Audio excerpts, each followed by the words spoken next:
Sementara ini adalah kaum muslimin 2020, Pak. Sebelum 2020 nggak ada begini, nggak ada. Sehebat apapun taun yang pernah terjadi dalam sejarah Islam, tidak pernah ada catatan sejarah kitab-kitab para ulama menggambarkan umat Islam ketika taun yang begitu dahsyat, lebih dahsyat daripada yang sekarang, Pak. Itu umat Islam tetap sholat berjamaah di masjid, cuman jumlahnya sedikit yang sholat berjamaah. Kenapa? Karena yang sehat sedikit, tapi mereka tetap sholat berjamaah, dan sholat berjamaah mereka tidak distancing, tidak.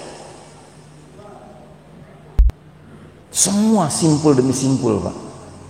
Sampai akhirnya kita sekarang menyaksikan simpul terakhir sedang mereka upayakan untuk terurai, ya. Padahal ada kaidah fikih dalam agama ini yang sudah sangat jelas. Kita sudah tahu dari dulu, Pak. Al-aslu fil ibadatu al-hadhar. Hukum asal ibadah adalah haram, Pak. Jadi beribadah dalam Islam itu nggak boleh dikarang-karang, Pak. Nggak boleh pakai kreativitas, inovasi, nggak boleh. Cukup ikuti saja bagaimana yang Nabi contohkan. Dan khusus tentang sholat, Nabi sampai mengatakan, "Sallu kama ra'aitumuni usalli." Sholatlah kalian sebagaimana kalian lihat aku sholat. Berarti sholat berjamaahlah kalian sebagaimana kalian melihat aku dengan para sahabatku berjamaah, ya kan? Begitu dong.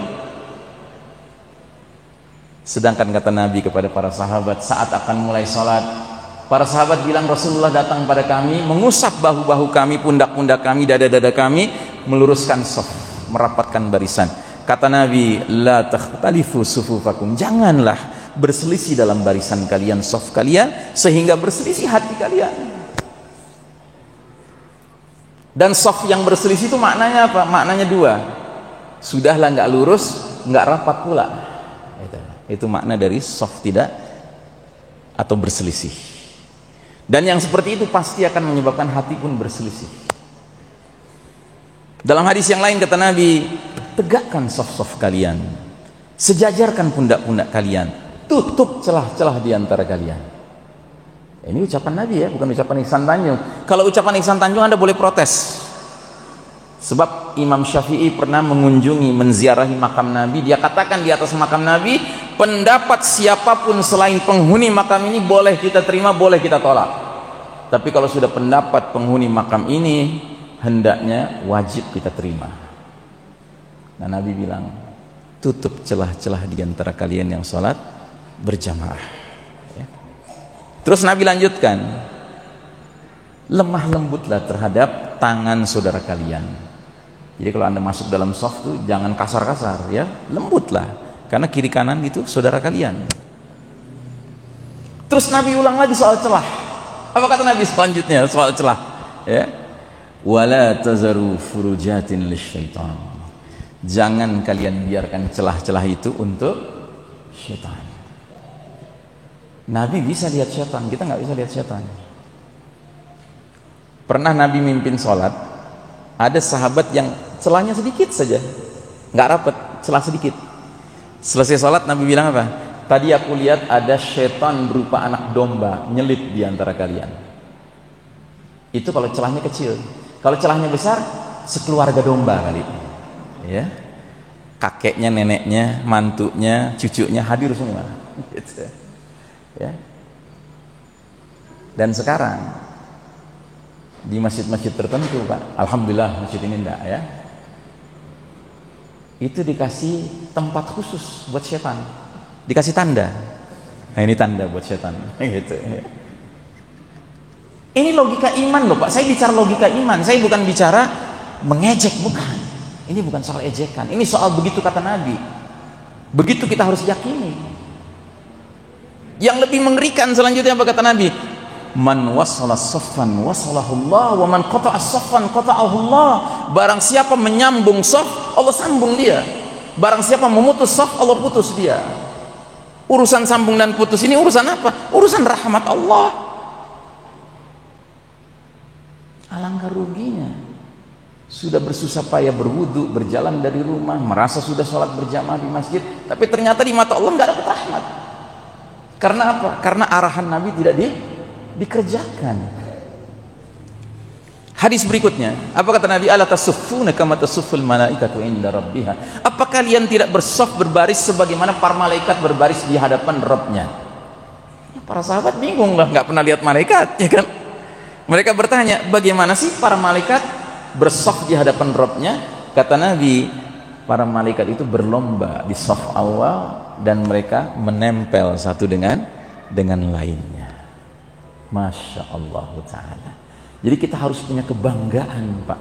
Ketika kita sholatnya mengikuti sunnah Nabi, safnya lurus, safnya rapat, itu seperti kita sedang tampil barisan malaikat di hadapan Allah Ta'ala. Masya Allah Ta'ala. Harus jadi kebanggaan itu, Pak. Pertanyaan selanjutnya, kok jadi mirip ya yang sebelah kiri dengan yang sebelah kanan? Kok jadi mirip yang sebelah kiri dengan sebelah kanan? Ini sujudnya, berdirinya pun mirip. Ini berdirinya yang sebelah kiri dengan yang sebelah kanan, mirip. Sementara kata Nabi, ya, mengapa kalian tidak bersaf sebagaimana para malaikat bersaf? Masya Allah. Safun nisa, ya, wanitanya, safur rijalnya, Masya Allah. Ini yang harus kita banggakan, Pak. Ya. Sementara ini adalah kaum muslimin 2020, Pak. Sebelum 2020 nggak ada begini, nggak ada. Sehebat apapun taun yang pernah terjadi dalam sejarah Islam, tidak pernah ada catatan sejarah kitab-kitab para ulama menggambarkan umat Islam ketika taun yang begitu dahsyat, lebih dahsyat daripada yang sekarang, Pak. Itu umat Islam tetap sholat berjamaah di masjid, cuman jumlahnya sedikit yang sholat berjamaah. Kenapa? Karena yang sehat sedikit. Tapi mereka tetap sholat berjamaah, dan sholat berjamaah mereka tidak distancing, tidak. Nah, saudaraku rahimakumullah, hadis berikutnya inilah yang paling membuat saya sangat resah, ya. Kita langsung lihat terjemahannya. Abu Hurairah mengatakan ketika Nabi mendatangi kuburan, Nabi berdoa untuk para penghuni kuburan, semoga keselamatan dilimpahkan pada kalian, hai kaum mukminin, dan kami insyaallah akan menyusul kalian. Aku senang bila berjumpa dengan saudara-saudaraku. Para sahabat bertanya, bukankah kami saudara-saudaramu ya Rasulullah? Kata Nabi, engkau sahabat-sahabatku, sedangkan saudara-saudaraku adalah orang-orang yang datang setelahku. Para sahabat bertanya, bagaimana engkau bisa mengenali umatmu yang belum datang? Kata Nabi, tahukah engkau seandainya seseorang punya kuda yang mukanya, kakinya dan tangannya bercahaya, ada di tengah-tengah kuda-kuda yang hitam legam, kira-kira dia bisa mengenali nggak kuda-kudanya? Tentu ya Rasulullah, kata para sahabat. Nah, terus kata Nabi, sesungguhnya di hari berbangkit umatku akan datang dengan wajah, kaki dan tangannya yang bersinar karena bekas wudhu. Masya Allah, ya. Dan aku akan menyambut mereka di telaga. Jadi ada telaga di mana Nabi akan menunggu umatnya dan membagikan air dari telaga itu. Itu airnya jernih, bersih, murni, ya.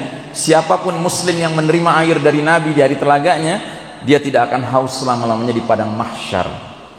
Terus kata Nabi, ketahuilah, ada beberapa orang dihalang-halangi mendatangi telagaku, sebagaimana unta hilang yang dihalang-halangi.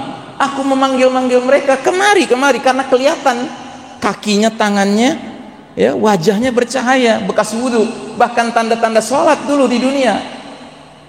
Tapi mereka dihalau, tidak boleh mendekat ke Nabi. Akhirnya yang menghalau tentunya malaikat mengatakan, sesungguhnya mereka telah mengganti ajaranmu setelah engkau berlalu.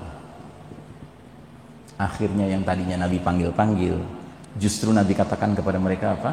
Suhkan, suhkan, menjauhlah kalian, menjauhlah kalian. Na'udzubillahi min zalik, ya.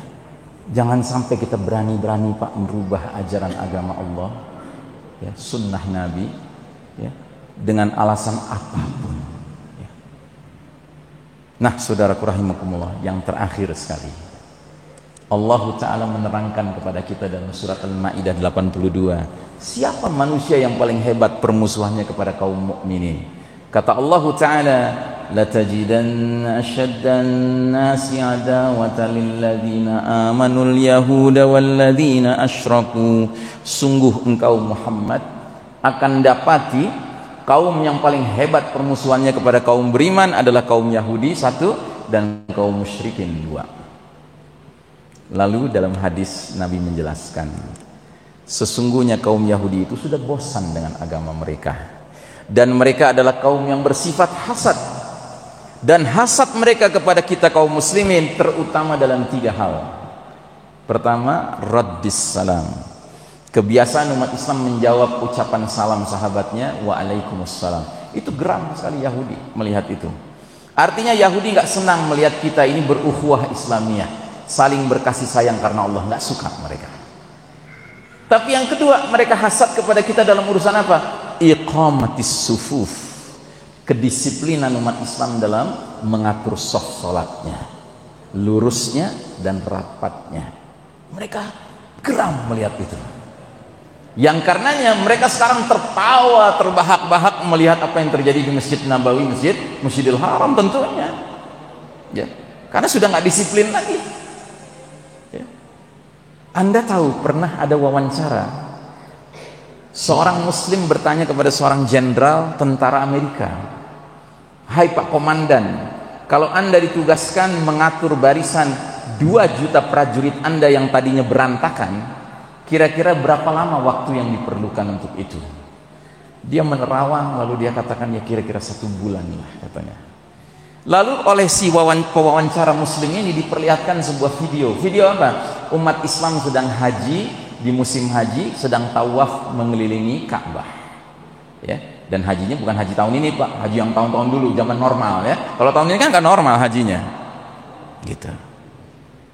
Ramai sedang keliling, ada yang sedang sholat, ada yang sedang baca Quran, ada yang sedang ambil air zam-zam ya. Tahu-tahu azan berkumandang, yang tawaf langsung berkurang jumlahnya, tapi masih ada yang tawaf. Begitu qomat berkumandang, hanya dalam 2-3 menit umat Islam sudah rapih barisannya. Itu cengok, itu kata anak muda sekarang, bengong itu si jenderal tentara Amerika itu. Jadi Yahudi itu sangat geram sama kita Pak, dalam kedisiplinan kita mengatur saf kita, lurusnya dan rapatnya. Dan yang ketiga, mereka sangat hasad pada kita karena ucapan kaum muslimin di belakang imam mereka dalam sholat wajib, yaitu ucapan amin dalam sholat-sholat yang jahar, maghrib, isya, subuh dan sholat Jumat ya. Artinya apa? Makin ramai yang sholat berjamaah di belakang imam, berarti makin keras suara aminnya, makin hasad mereka. Tapi makin sepi, tentu makin berkurang volume aminnya, yang berarti mereka makin senang. Sedangkan sekarang ada masjid-masjid yang sebenarnya muat 1000 orang, harus cuma 300 orang Pak. Jadi pertanyaan besarnya, untuk siapa ini semua dikerjakan? Untuk keridhaan Allah? Untuk mencari hati Nabi SAW? Atau justru untuk kepuasan musuh-musuh Allah, al-Yahud wasyaitan tentunya ya. Mudah-mudahan apa yang saya sampaikan tidak membuat bapak dan ibu makan tidak kenyang, tidur tidak nyenyak ya kan? Tapi semakin menggairahkan semangat kita untuk kembali beribadah sesuai dengan sunnah Nabi Muhammad SAW. Karena ingat hadis tadi, umatku, saudara-saudaraku di akhir zaman nanti, mereka akan melakukan amal yang nilainya sama dengan amal 50 orang, bahkan 50 sahabat ya, dengan syarat amalnya sesuai dengan sunnah Nabi Muhammad SAW. Baik, demikianlah bahasan kita malam hari ini. Namun sebelum saya tutup, saya mengajak saudara sekalian untuk mendalami ilmu akhir zaman dengan cara membaca buku-buku yang saya rekomendasikan ini. Ini buku bagus sekali, ensiklopedia akhir zaman. Ada buku negeri-negeri akhir zaman, ada buku 400 hadis akhir zaman, ada buku misteri Dajjal di akhir zaman, dan kita sudah berada di akhir zaman ya. Saya sangat menganjurkan kita mendalami ilmu akhir zaman ini, karena ini ilmu untuk kita Pak. Kita nggak ketemu dengan Nabi, tapi Nabi sudah ngasih kita banyak bocoran-bocoran pengetahuan tentang kondisi kita. Dengan kita mengerti ilmu ini, sekalipun kita belum bisa mengalahkan kaum kafir, tetapi setidak-tidaknya kita menjadi tenang Pak menghadapi dunia ini. Kita ngerti, faham berdasarkan keterangan-keterangan dan penjelasan Nabi Muhammad SAW yang tidak hidup bersama kita, tapi sudah memberikan kita panduan-panduan tentang kondisi dan situasi yang pasti kita alami dan memang sekarang terbukti kita alami. Demikianlah saya akhiri. Wassallallahu ala nabiyyina Muhammadin wa ala alihi wa sahbihi wasallim tasliman. Walhamdulillahirabbil alamin. Wassalamualaikum warahmatullahi wabarakatuh.